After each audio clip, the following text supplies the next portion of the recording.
오늘은 사도행전을 시작하는 의미에서 사도행전이란 어떤 책일까, 그리고 어떤 내용을 담고 있을까, 그리고 우리는 어떤 것을 또한 공부하고 어떤 것을 또한 알게 되어질까라고 하는 부분들에 있어서 함께 전체적으로 살펴보는 그런 시간이었으면 좋겠습니다.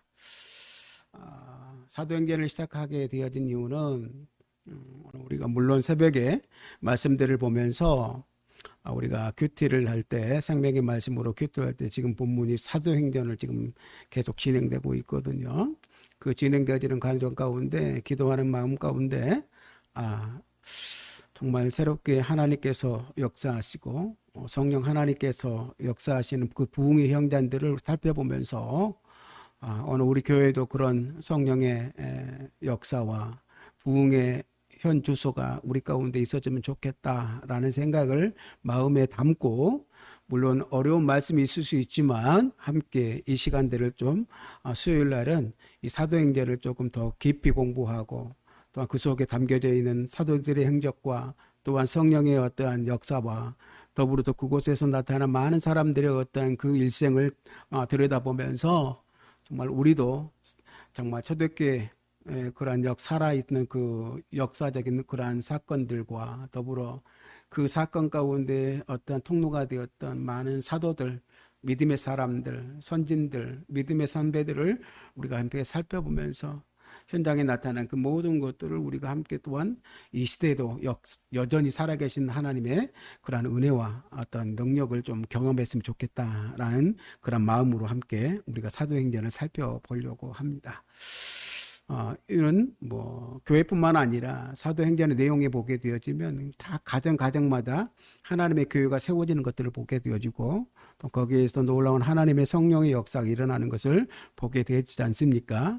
또한 이 말씀을 살펴보면서 우리 공동체 가운데 있는 모든 가정 공동체, 가정교회 가운데 하나님의 놀라운 역사가 일어나 그 가정 가운데 구원의 문이 열려지고, 또한 하나님의 놀라운 그 성령의 은혜가 넘쳐나는 귀한 그런 경험들이 있었으면 좋겠다 싶습니다. 함께 이 시간 그런 마음으로 함께 생각하고 마음들을 모아서 이 말씀들로 나아가도록 그렇게 했으면 좋겠습니다. 사도행전이라고 하는 것은 우리가 통정적인 어떠한 이해로, 보통적인 우리가 알고 있는 그 이해의 상식선 안에서는 이렇게 이야기를 할 수 있죠. 예수님이 부활하신 후에 지상 명령을 주시고 성취하셨는데요. 그 다음에 성령님이 이 땅 가운데 오셔서 그분에 의해 교회가 탄생되었습니다. 성령에 의해 탄생한 교회는 전 세계 복음화를 위해 선교의 교두부가 되었고, 그 역할을 감당해 왔는데 그 역사를 기록한 책이 바로 사도행전이다라고 우리가 이해를 합니다. 그 내용에는 예수님이 승천하신 후에 제자들이 어떻게 성령을 받았고, 교회가 어떻게 탄생했고, 어떤 기적과 역사들이 일어났는가를 볼 수 있을 뿐만 아니라 그 당시에 교회의 그 고통과 믿음의 사람들의 그 핍박 속에서도 교회가 어떻게 힘차게 성장하고 부흥의 확장을 가져왔는가라고 하는 것을 보여주는 내용들을 우리가 살펴보게 되어집니다. 이런 이외에도 사도행전에 대한 여러 가지 견해들을 이야기를 하고 있는데, 좀 더 깊이 살펴보면 이와 같은 의미라고 볼 수 있습니다. 신약 성경에는 가장 많은 분량의 책을 쓴 사람이 어떤 사람인가 하면 오늘 사도행전의 저자인 누가라고 하는 사람입니다. 누가가 쓴 책이 바로 누가복음과 사도행전인데요. 우리가 성경 가운데 어떻게 보면 많은 성경을 쓴 사람이 바울이라고 생각할 수 있지만, 이 바울 서신을 다 합쳐도 이 두 책에 못 미친다고 합니다. 분량에. 그렇다면 이 사도행전이라고 하는 제목은 어떻게 보면 적합한가라고 하는 그런 의문을 제시하는 사람도 있어요. 심지어 초점이 사도들에게 있는 것도 아니다라고 말하는 분도 계셔요. 실제로 살펴보면 12 사도 가운데 베드로와 요한의 활동만 주로 등장합니다. 다른 사도들 가운데에는 후에 바울과 바나바만 등장하는 것을 보게 되어져요.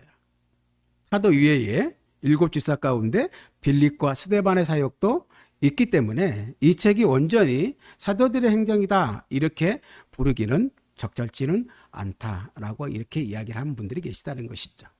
그러면 오늘 사도행전은 어떤 내용일까? 어떻게 불러야 될까? 사도행전은 유독 성령의 역사가 강조되어진 책이라고 볼 수 있는 게 있겠지 않겠습니까? 그래서 사도행전이라고 하는 그 부분을 성령행전이다 이렇게 별칭으로 이렇게 부르는 분도 계시는 것입니다. 누가의 기사의 처음부터 끝까지 성령에 대한 약속, 은사, 부으심, 성령의 세례, 성령의 충만, 성령의 권능, 성령의 증거와 더불어 인도에 대한 언급을 도처에 계속 기록해 놓고 있기 때문에 오늘 이 책을 어떻게 보면 사도행전이라고 하는 어떤 물론 공식되어진 그러한 책의 이름과 더불어 성령행전이다 이렇게 이야기할 수도 있다라고 하는 것을 우리는 보게 되어집니다. 하지만 사도행전이라고 하는 그러한 타이틀을 가질 때에는 너무 인간적인 측면을 강조한 제목이라고 한다면 성령행전이라고 부를 때에는 너무나도 영적인 측면만을 신적인 측면만을 강조하는 제목이다 이렇게 또한 그런 모습들을 보여주고 있다라고 하는 것이죠. 그래서 누가복음은 오늘 누가라고 하는 저자는 이 성령을 예수의 영이라 이렇게 소개하고 있습니다. 성령보다는 성령을 보내시고 성령을 통해서 역사하시는 예수님을 더 강조하고 있는 그런 복음이 오늘 누가복음과 더불어 이 사도행전이다라고 하는 것이죠.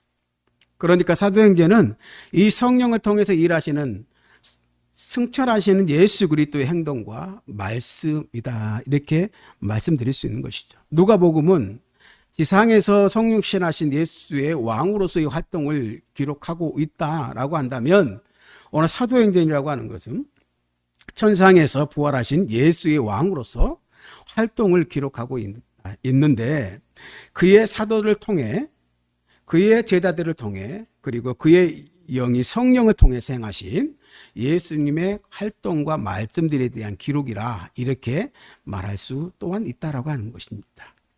어쨌든 이에 더불어 그래서 누가와 행전이다 이렇게 말할 수도 있습니다. 즉 누가는 누가복음과 사도행전을 처음부터 한 권의 책으로 기록됐다라고 그래요. 그래서 누가 행전이라고 부르기도 합니다만은 그런데 두루마기가 너무 두껍기 때문에 둘로 나눈 것이라고 합니다. 그래서 누가복음의 끝부분과 오늘 사도행전에 살펴보게 될 앞부분에 겹치는 내용들이 있죠. 사도행전을 시작하면서 이 책이 누가복음을 잇고 있다라고 하는 것을 분명히 오늘 말씀 가운데 밝히고 있다라고 하는 것입니다. 이렇게 해서 누가행전이라고 볼 수 있는 것입니다. 그리고 또 한 가지는 이 누가행전은 여행의 책이다라고 볼 수 있습니다. 누가복음은 예루살렘을 향해 올라가는 여정이 기록되어 있습니다. 반대로 사도행전은 예루살렘에서 땅끝으로 나아가는 여정을 기록하고 있는 모습을 보게 되죠. 누가복음이 어떻게 보면 저 중심을 향해 깊이 파고드는 구심점을 가진 구심적인 그런 책이라고 한다면 사도행전이라고 하는 것은 중심에서 점차 벌어지는 성숙하는 어떻게 보면 원심적인 어떤 책이라 이렇게 이름할 수 있다라고 하는 것입니다. 누가복음은 로마가 지배하고 있는 상황 가운데서 예수님의 그 부모가 호적을 하러 동록하러 고향 베들레헴으로 무거운 몸을 이끌고 가는 장면부터 시작하지 않습니까? 그의 공생의 사역의 기록의 대부분은 예루살렘을 향한 여정으로 채워져 있는 것을 보게 되어집니다. 반면에 사도행전은 예루살렘에서 벌어진 오순절 성령 강림 사건을 비롯해 시작해서 맨 끝에는 마지막 장에는 바울이 그 예수의 복음을 가지고 물론 죄수의 어떤 명분으로 갔지만 로마 제국의 심장부에 도착하고 그 복음이 방해받지 않고 퍼져나가는 모습을 우리는 끝나는 것을 보게 되어집니다. 로마 제국의 식민지의 변방에서 태어난 예수님이 사실은 로마 제국 전체를 다스리는 참다운 주권자임을 마지막 바울을 통하여 증거되어지고 있다라고 하는 것이죠. 그래서 오늘 누가복음과 사도행전은 다른 복음서 저자들과는 달리 모든 이들을 위한 복음을 강조하고 있습니다. 각 복음마다 마태, 마가, 요한 복음은 대부분 다 어떤 대상자들이 있어요. 그렇지만 오늘 루가와 이 사도행전은 모든 이들을 위한 복음이다. 즉 유대인뿐만 아니라 헬라인뿐만 아니라 개종한 사람들뿐만 아니라 오늘 모든 이들, 유대인이나 또한 이방인이나 사마리아인이나 모든 이들에 대한 복음으로 강조되고 있다고 하는 것이죠. 특별히 약한 자, 소외전자들에 대한 관심을 두드러지게 나타내 줍니다. 물론 누가복음에도 그런 모습들이 많이 나오고 있습니다. 특히 여자들과 이방인들에 대한 각별한 관심을 발견할 수가 있겠는데요. 오늘 유대인 신자들의 공동체를 넘어서 말씀해 보게 되면 에티오피아의 내시에게, 그리고 유대인들의 개 취급받았던 사마리아 사람들에게, 더 나아가 로마 제국의 신복이었던 이방인 백부장 고넬료에게까지 나아가고 있는 모습을 보게 됩니다. 인간이 스스로 자신을 보호하기 위해 만들어 놓은 모든 인위적인 장벽들을 허물고 예수 그리스도 안에서 모든 이들이 혈통이나 민족이나 성별이나 계급을 뛰어넘어서 서로 화해하고 환대하고 포옹하는 이야기로 지금 이 기록되어져 있는 모습들을 보게 된다고 하는 것입니다. 그래서 모든 이들을 위한 복음이라고 말하고 있는 것이죠. 사도행전을 마지막에 보게 되어지면 우리 잘 알다시피 열린 결말로 마지막으로 끝이 나는 것을 보게 되어집니다. 그 여행은 아직 끝나지 않았다라고 하는 것이죠. 아직도 철폐되어야 할 차별의 담이 있고 하나님과 화해해야 할 죄인들이 있으며 여전히 인간의 죄악 때문에 불의한 체제 속에서 고통을 겪고 있는 사람들이 있는 한, 또한 이제 교회를 통해서 오늘 또 땅끝을 향해 이 평화의 복음을, 생명의 복음을, 하나님 나라의 복음을 선포되어져야 한다라고 하고 말하고 있는 책이 오늘 사도행전이라 이렇게 이야기를 할 수 있는 것입니다. 이처럼 물론 기본적인 사도행전에 대한 우리는 통정적인 어떤 의미를 우리가 알고 있지만 그 외에 여러 이 사도행전에 대한 시각들을 우리가 살펴보았습니다. 오늘 그러면 이 사도행전의 어떤 내용은 어떤 내용들로 채워져 있을까? 우리가 한번 그것들을 한눈에 한번 살펴보기를 원하는 것입니다. 이제 이 사도행전의 큰 그림들을 그려보려고 하는데, 사도행전에서 아마 가장 중요하고도 또 많이 알려진 구절이 어떤 구절입니까? 사도행전 1장 오늘 말씀 읽었던 8절입니다. 다시 한번 읽을까요? 오직 성령이 너희에게 임하시면 너희가 권능을 받고 예루살렘과 온 유대와 사마리아와 땅끝까지 이르러 내 증인이 되리라 하시니 아멘. 오늘 이 구절은 사도행전의 그 주제와 관련해서도 중요하지만요, 이 사도행전의 전체 구조와 관련해서도 놓치지 않아야 할 귀한 어떤 말씀이기도 합니다. 여기에 네 지명이 나오는데, 예루살렘, 그리고 온 유다, 사마리아, 땅끝. 그런데 실제로 여기에 나오는 그 장소를 지칭하고 있는 전치사는 세 분이라고 합니다. 누가는 이 네 지명을 셋으로 묶어서 보게 한 것인데, 예루살렘, 그리고 온 유대와 사마리아, 땅끝.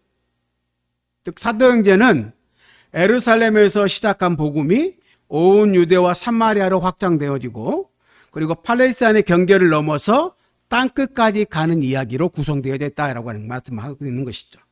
그런데 각 지역마다 복음이 선포되어지기 전에 어떤 현상이 일어나냐면, 복음이 선포되어지기 전에 먼저 성령이 임하는 것을 보게 됩니다.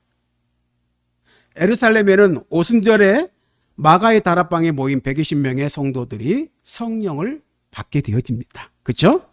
2장 1절로 4절 함께 보겠습니다. 오순절 날이 이미 이름에 그들이 다 같이 한 곳에 모였더니 호련히 하늘로부터 급하고 강한 바람 소리 같은 소리가 있어 그들이 앉은 온 집에 가득하며 마치 불의 혀처럼 갈라진 것들이 그들에게 보여 각 사람 위에 하나씩 임하여 있더니 그들이 다 성령의 충만함을 받고 성령이 말하게 하심을 따라 다른 언어들로 말하기를 시작하니라. 이렇게 성령의 임하심을 통하여 복음이 본격적으로 선포되어지는 것을 보게 되어집니다. 그리고 유대와 사마리아에는 베드로와 요한이 방문하여 기도하니 성령이 임했다. 이렇게 이야기를 합니다. 8장 14절에서 17절 읽겠습니다. 예루살렘에 있는 사도들이 사마리아도 하나님의 말씀을 받았다 함을 듣고 베드로와 요한을 보내매 그들이 내려가서 그들을 위하여 성령 받기를 기도하니 이는 아직 한 사람에게도 성령 내리신 일이 없고 오직 주 예수의 이름으로 세례만 받을 뿐이었더라. 이에 두 사도가 그들에게 안수하며 성령을 받은지라. 이 사마리아 첫 전도한 사람이 빌립 집사죠. 빌립 성령의 인도함을 받아서 사마리아 지역 가운데 가서 복음을 전하였습니다. 그래서 그것을 들었던 오늘 베드로와 요한이 내려와서 사마리아 가운데 말씀을 전하고 성령의 어떤 임재를 원할 때 안수할 때 성령이 임했다. 이렇게 이야기를 하고 있는 것입니다. 그래서 온 유대와 오늘 사마리아가 성령의 임재 가운데 들어가게 되어지는 것이죠. 성령을 경험하게 되어진 것입니다. 또 땅끝으로 나가기 전에 이방인 백부장 고넬료에게 성령이 임하는 것을 보게 되어집니다. 상징성을 가지고 있는 이방인 백부장에게 그 고넬료의 가정에 오늘 성령이 임하게 되는 것을 보게 됩니다. 사도행전 10장 44절에서 48절 베드로가 이 말을 할 때에 성령이 말씀을 듣는 모든 사람에게 내려오시니 베드로와 함께 온 할례 받은 신자들이 이방인들에게도 성령 부어주심으로 말미암아 놀라니 이는 방언을 말하며 하나님 높임을 들음이라. 이에 베드로가 이르되 이 사람들이 우리와 같이 성령을 받았으니 누가 능히 물로 세례 베품을 금하리요 하고 명하여 예수 그리스도의 이름으로 세례를 베풀리라 하니라. 그들이 베드로에게 며칠 더 머물기를 청하니라. 오늘 내일부터 새벽에 살펴보게 되어질 고넬료와 베드로의 만남을 우리가 그 후에 드러나는 그런 성령의 강림 사건입니다. 임재 사건입니다. 그렇게 한 지역의 복음의 증거가 끝나면 그래서 누가는 성령이 주도한 복음의 증거 사역이 성공적으로 끝났다라고 하는 그 결과를 마무리 말씀으로 해주면서 끝내는 것을 보게 됩니다. 성령의 임재 가운데서 성령에 임했을 때 그들은 어떻게 되었을까? 그 마무리를 이렇게 정하고 있는 예루살렘의 사역이 끝났을 때 6장 7절에 이렇게 마무리하고 있는 모습을 보게 됩니다. 함께 읽겠습니다. 하나님의 말씀이 점점 왕성하여 예루살렘에 있는 제자들의 수가 더 심히 많아지고 허다한 제사장의 무리도 이 도에 복종하니라. 아멘. 성령이 임하시고 난 다음에 복음이 전해지고 복음이 전해졌을 때에 오늘 이와 같은 결과가 나왔다고 하는 것이에요. 오늘 우리 표 주제의 말씀이죠. 예루살렘의 사건의 성령의 강림의 사건의 그러한 결론이 이렇게 나와 있고 또한 유대와 사마리아 지역에는 9장 31절에 이렇게 그 성령의 임재 사건을 마무리하고 있는 모습을 보게 됩니다. 9장 31절입니다. 그리하여 온 유대와 갈릴리와 사마리아 교회가 평안하여 든든히 서가고 주를 경외함과 성령의 이로로 진행하여 수가 더 많아지니라. 아멘. 오늘 이 말씀이 우리 표어군요. 네.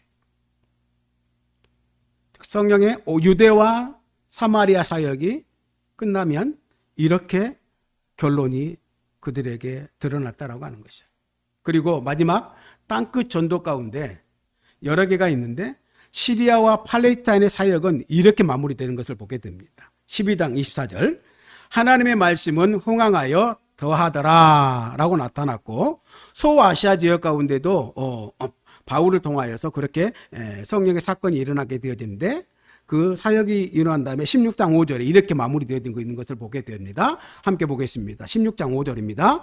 이에 여러 교회가 믿음이 더 굳건해지고 수가 날마다 늘어가니라. 아멘. 그리고 유럽에는 마게도냐와 아가의 선교를 마무리하는 그것에서는 19장 20절에 이렇게 표현하고 있습니다. 이와 같이 시작. 이와 같이 주의 말씀이 힘이 있어 흥왕하여 세력을 얻으니라. 아멘. 그리고 끝으로 마지막 땅끝의 마지막 노마에서 그 선교가 끝날 때 이렇게 마무리하고 있는 모습을 보게 됩니다. 28장 30절에서 31절 함께 읽겠습니다. 바울이 온 이태를 자기 셋집에 머물면서 자기에게 오는 사람을 다 영접하고 하나님의 나라를 전파하며 주 예수 그리스도에 관한 모든 것을 담대하게 거침없이 가르치더라. 아멘. 네. 이 땅끝 전도를 주도한 사람이 사도 바울이죠. 바울은 예루살렘에서 사울이라고 하는 이름의 핍박자로 등장하게 됩니다. 그런데 이제 예수를 믿는 자를 박해하던 자가 예수를 전파하는 것 때문에 핍박을 받는 자로 또한 예수님의 복음을 땅끝으로 전달하는 역할을 맡고 있는 그 모습을 보게 되어지죠. 오늘 이 결론은 뭐냐면, 이 사도행전의 어떤 결국은 뭐냐면 모두 부흥이, 참된 부흥이 무엇인지를 보여주는 표현들이라고 볼 수 있는 것입니다. 한마디로 성령께서 주도하여 사도들이 순종한 복음 증거 사역을 통해서 가는 곳마다 부흥의 역사가 일어났다라고 하는 말을 이렇게 표현하고 있는 것이죠. 오늘 우리가 사도행전을 살펴보는 근본적인 이유는 뭐냐면 참된 부흥이 무엇이며 오늘 또 우리 교회와 우리 모든 가정 가운데 우리 다음 세대 가운데 진정한 부흥의 역사가 일어나기를 원하는 마음으로 오늘 우리가 이 말씀을 살펴보기 시작했다라고 하는 것이죠. 그런데 그것은 우리가 생각하는 대로 큰 교회가 세워지고 사람들이 많아지는 데 초점을 맞춰지지는 않다라고 하는 것입니다. 물론 수적 성장, 어떻게 보면 확연한 그것이 현상일 수 있습니다. 동시에 하나님의 말씀이 흥왕했다 이렇게 표현하고 있습니다. 주의 말씀에 힘이 있어 세력을 얻었다라고 말하지 않습니까? 그 의미가 19장 20절에 보면 그렇게 말하고 있는데 이것이 무슨 뜻일까? 하나님의 말씀이 능력 있게 선포되었고 그 말씀을 받아들이는 사람들이 많아져서 말씀을 통한 기사와 이적들이 많이 일어났는데 무엇보다도 말씀을 듣고 사람들이 변하는 역사가 많이 일어났다는 뜻입니다. 그들의 믿음이 그래서 굳건해졌다라고 했습니다. 물론 수적인 부흥도 있습니다. 교인의 수가 많아진 것이 아니라 믿는 자, 예수님의 도를 따르는 제자의 수가 많아졌다라고 하는 것이죠. 이것이 바로 부흥이라고 하는 말로 표현할 수 있다라고 하는 것입니다. 하나님의 말씀에 자기 인생을 거는 자들이 제자들이죠. 그리하여 담대하게 그 복음을 증거하고 증명하는 자들이 제자입니다. 오늘 이 부흥은 오늘 이 복음에 자기 삶을 거는 제자들이 많아지는 것이 이 부흥이고 성도와 또한 지도자 리더십과 함께 그 말씀의 권위 앞에 우리가 무릎 꿇고 말씀 앞에 순종하며 말씀을 조아리는 그 역사가 있었을 때 그때 그것이 바로 부흥이다라고 하는 것입니다. 이 사도행전의 일관된 부흥의 이해인 것입니다. 말씀을 맺겠습니다. 오늘 우리는 참된 부흥의 현장, 그 사도행전, 어떻게 보면 성령의 행전, 누가와 또한 행전, 그 여행의 척이라고 부를 수 있는 이 사도행전을 우리가 함께 살펴볼 건데 이제 우리는 사도행전이라고 하는 큰 어떻게 보면 큰 운하에 배 한 척을 띄우게 됩니다. 성령의 물길을 따라서 성령의 역사하신 그 길을 따라서 우리가 나아가기를 기도하면서 오늘 사도행전의 이 시작을 우리가 함께 하고 있습니다. 때로는 두려운 마음, 설레는 마음도 있을 것입니다. 그러나 오늘 사도들의 이야기, 성령님의 이야기, 오늘 예수님의 이야기, 하나님 나라의 이야기를 들으면서 그때 그곳에 하나님의 나라의 역사가 오늘 이곳에도 재현되기를 간절히 소망하면서 우리가 이 말씀들을 함께 살펴봤으면 좋겠습니다. 그것을 부흥이라고 이름하는 듣는다고 한다면 그 부흥을 우리가 정말 맛볼 수 있는 그러한 오늘 우리 교회와 우리 사랑하는 성도들이 되어지길 주님의 이름으로 축복합니다. 그래서 우리 교회가 살아나고 우리 성도님들이 살아나고 여러분들의 자녀들이 살아나고 정말 우리 지역이 살아나고 그래서 오늘 이 나라와 민족 우리 한국교회가 살아나는 그 부흥이 오늘 이곳에서부터 시작되어지기를 간절히 소망합니다.